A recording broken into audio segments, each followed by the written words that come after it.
नमस्कार दोस्तों। आज के वीडियो में हम बात करेंगे कि जब गाय या भैंस के स्किन के नीचे गैस भर जाए तो हमें क्या करना चाहिए।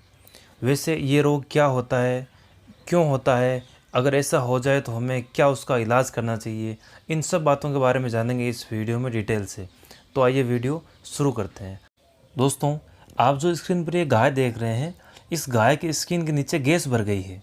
ये गैस गर्दन के ऊपर और रीढ़ की हड्डी के ऊपर भर गई है, यानी पॉल से लेकर और जो रुमन तक का भाग है वहाँ बीच में रीढ़ की हड्डी और गर्दन के ऊपर काफ़ी जगह ये गैस भर गई है।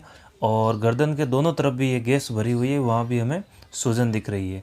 जब इसको दबाते हैं तो हमें आसानी से फील होता है कि इस जगह गैस भरी हुई है और दबाने पर उसमें चर चर की आवाज़ आती है।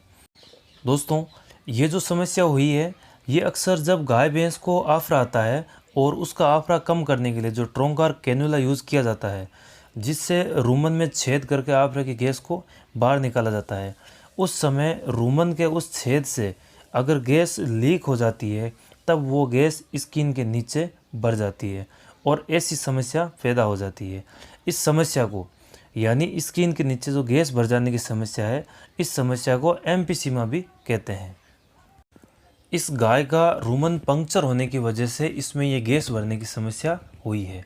दोस्तों, इसके अलावा फेफड़ों में छेद होने पर भी ये समस्या हो सकती है, परंतु जब फेफड़ों में छेद होने की कंडीशन होती है तो फिर उस कंडीशन में पशु को सांस लेने में बहुत ज़्यादा परेशानी होती है। इसके अलावा कई बार लंग वर्म इन्फेक्शन होने पर या क्लोस्ट्रीडियम बैक्टीरिया द्वारा गैस पैदा करने पर भी ऐसी समस्या हो सकती है। तो ऐसी समस्या होने पर पशु में जगह बदलने वाली सूजन दिखाई देती है, यानी जो सूजन है वो वास्तव में सूजन नहीं होती है, उसमें गैस होती है। और जब गैस पे प्रेशर पड़ता है, उस पर दबाव बनता है तो वो अपनी जगह बदल लेती है, वो आगे पीछे होती रहती है। तो हमें वहाँ जगह बदलने वाली सूजन दिखाई देती है। और उस सूजन को जब हम दबाते हैं तो उसमें बिल्कुल भी दर्द नहीं होता है और ये सूजन बिल्कुल मुलायम होती है, क्योंकि उसमें सिर्फ गैस भरी होती है। और जब उस सूजन वाले भाग को हम दबाते हैं तो वहाँ से हमें चर चर की आवाज़ भी सुनाई देती है। अगर ऐसी कंडीशन हो जाए तो वहाँ हमें पशु को क्या इलाज देना चाहिए। तो दोस्तों, अगर ऐसी समस्या पशु में हो जाती है तो वहाँ सबसे पहले हमें पशु की डिवर्मिंग करवानी है, क्योंकि यदि लंग वर्म की वजह से गैस बनी है तो फिर वहाँ हमें डिवर्मिंग करवानी पड़ेगी। इसके अलावा फिर हमें यहाँ इंजेक्शन लगाने होंगे और इंजेक्शन में सबसे पहले हमें यूज़ लेना होगा ब्रॉड स्पेक्ट्रम एंटीबायोटिक, जिसमें हम ऑक्सीटेट्रासाइक्लिन है, डीसीआर है, मॉक्सेल है या फिर कोई दूसरा ब्रॉड स्पेक्ट्रम एंटीबायोटिक यहाँ हमें यूज़ लेना होगा। और एक इंजेक्शन हमें लगाना है स्टेरॉइड का। तो स्टेरॉइड में अगर प्रेगनेंसी नहीं है तो वहाँ हम बीटामेथासोन है, डेक्सामेथासोन है या प्रेडनिसलोन है, ये इंजेक्शन यूज़ में ले सकते हैं। और अगर प्रेगनेंसी है तो फिर वहाँ हमें आइसोफ्लूइड इंजेक्शन यूज़ में लेना है। इसके अलावा हमें यहाँ बी-कॉम्प्लेक्स का इंजेक्शन लगाना होगा।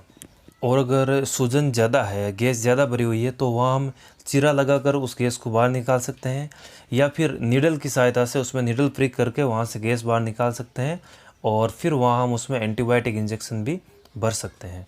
अब बात करते हैं कि इस गाय को हमने क्या इलाज दिया और उसका हमें क्या रिजल्ट मिला। तो जब हम इस गाय का ट्रीटमेंट करने पहुँचे तब ये गाय बैठी हुई थी, बड़ी मुश्किल से ये खड़ी हो रही थी और खाना पीना, जुगाली करना इसका बिल्कुल बंद था।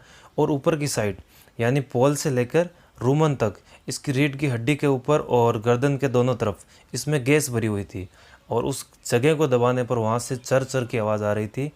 सूजन बिल्कुल सॉफ्ट थी और उसमें दबाने पर किसी प्रकार का कोई दर्द नहीं हो रहा था। फिर सबसे पहले हमने जहाँ भी इसकी सूजन थी, एक जगह ज़्यादा सूजन थी तो वहाँ हमने हल्का सा चीरा लगाया और बाकी 2-3 जगह कम सूजन थी तो वहाँ हमने नीडल फ्रिक करके वहाँ से गैस बाहर निकाली। और फिर नीलजान से इसकी डिवर्मिंग करवाई और इंजेक्शन में डीसीआर डायग्राम इंजेक्शन लगाया, जो हमने इंट्रामस्कुलर रूट से दिया। सेकंड इंजेक्शन हमने यहाँ आइसोफ्लूइड लगाया, क्योंकि ये प्रेग्नेंट थी तो इसलिए हमने यहाँ आइसोफ्लूइड इंजेक्शन 10 ml लगाया और आइसोफ्लूइड को भी हमने इंट्रामस्कुलर रूट से दिया। थर्ड इंजेक्शन हमने यहाँ लगाया कीटोप्रोफेन, जो हमने 15 ml लगाया और कीटोप्रोफेन भी हमने इंट्रामस्कुलर रूट से दिया। और चौथा इंजेक्शन हमने लगाया बी-कॉम्प्लेक्स, जो हमने 10 ml लगाया और ये भी हमने इंट्रामस्कुलर रूट से लगाया। सेम यही ट्रीटमेंट सेकेंड डे किया। सेकेंड डे आइसोफ्लूइड की डोज को थोड़ा कम करके हमने 7 ml लगाया। फिर थर्ड डे जब इसका फीडबैक लिया गया तो आप देख सकते हैं इसकी गैस भी काफ़ी कम हो गई है और अभी आराम से घूम रही है। चरना पीना जुगाली करना सब इसका बिल्कुल सही हो गया है।